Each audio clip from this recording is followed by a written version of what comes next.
Welcome back. You're watching AM 12 after 8. The Prime Minister is today expected to announce an inquiry into forestry slash and other issues related to it. Joining us now for our political panel is Greens Chloe Swarbrick and ACT's David Seymour. Good morning, Morena, guys.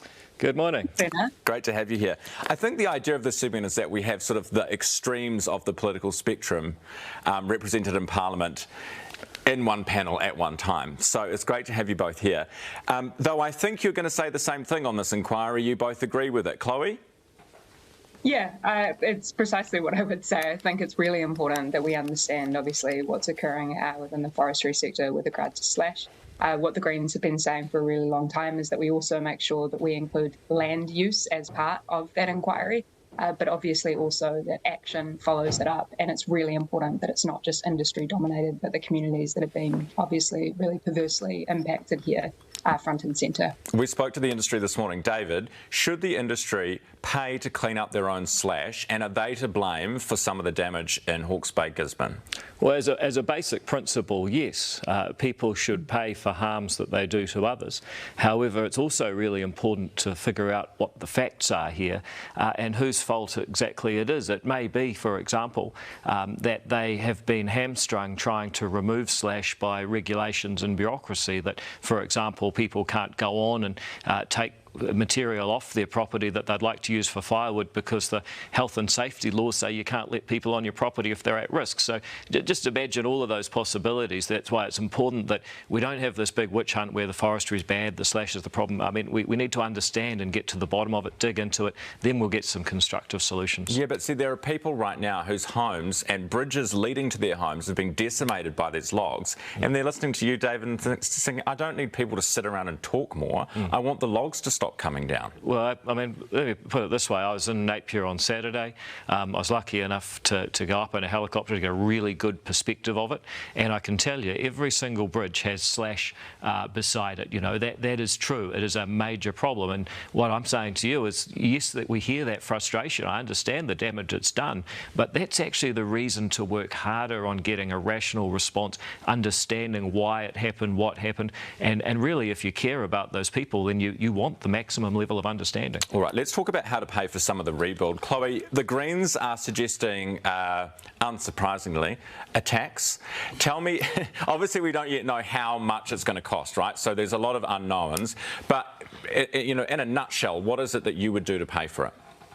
I think it's really important to actually acknowledge what David just said with regard to forestry slash, because if we could have the upcoming discussion around taxation and government revenue and the kinds of investments that are necessary in a rational way that aren't completely caught up in short-term thinking and political expediency, then I think that would be in a far better place. So yes, Ryan, the Greens have proposed that we could have an excess profits tax. Just to give people some context, the banks, the major banks in this country, made $6 billion in profits last year, not because of anything particularly wonderful or amazing or new or novel that they did, but because of the economic circumstances that befell them. Effectively, monetary policy and an over-reliance on unconventional monetary policy, which saw, obviously, particularly mortgage lending moving in the direction that it did.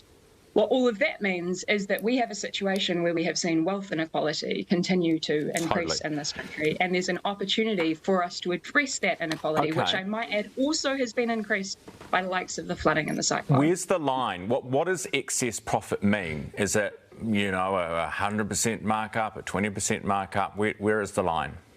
Yeah, so again, a really useful question, and one that I think that we should have a very rational discussion about. What the Greens have been saying is that effectively excess profits, in much the same way that actually we've seen in the past with the likes of Conservative governments from the UK, Margaret Thatcher, at a point in time where we were seeing also economic circumstances, price gouging and a number of companies making those excess profits, that just saying these economic circumstances have been really fortuitous for a few, excess? And there's a need to rein things in. What's excess? In excess of regular profit. So again, what's regular profit? It's always going to be, Ryan, a matter of where you draw the line. But what we know is that if we were to levy a 10% temporary levy on those major banks, we could raise $500 million, which would go a really long way to covering the cost of recovery. So just the banks, it sounds like at this stage, not necessarily everybody who's making, quote, excess profits, but just banks. David, what do you think? Well, you imagine actually being on the board of a company and you're trying to get people to invest in your company, and one of the things you're obligated to tell people is, look, we live in this kind of Sicilian mafioso country where if we do too well, the tall poppy chops in, and then they'll just take money off us. Now, we don't know how much, we don't know why, we don't know what excess means, but that's what happens. If you want to make New Zealand poorer, then abandoning the rule of law and certainty by running off with political populism and saying, look, you do too well, we'll take your money, that will make all of New Zealand worse off in the long term. I think the real question that you were trying to get to is how can this multi-billion dollar, in fact, bill of reconstruction be paid? And there's really three options. Either raise taxes on somebody somehow, excess profits perhaps. Borrow or cut, yep, right? Yep, borrow money now and tax younger people later, or start reducing expenditure elsewhere across the board. Let me guess what you're going to do, reduce expenditure across the board. Well, I'll just give you one example. But the thing is, you don't actually know how much the bill is yet. So you're saying you're going to cut government expenditure by an unknown amount, billions of dollars. You don't really know how many vital services you will have to axe to do that, do you? Well, actually, if you look at ACT's alternative budget, and we're the only party that puts our cards on the table and says this is how we'd do it differently. But these cards aren't on the table yet, David, are they? Well, we don't know the bill yet. Yeah, OK, but just a second.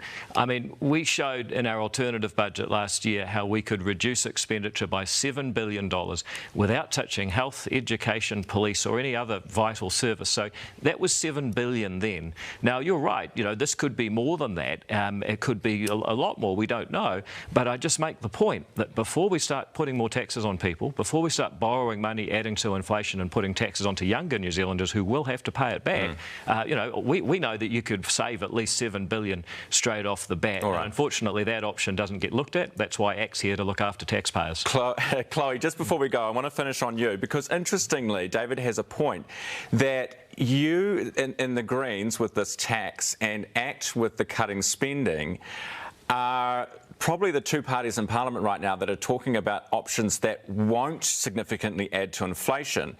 We had Chris Luxon on this program talking about borrowing more, and let's face it, Labor will probably do the same. These things are going to add to inflation, right?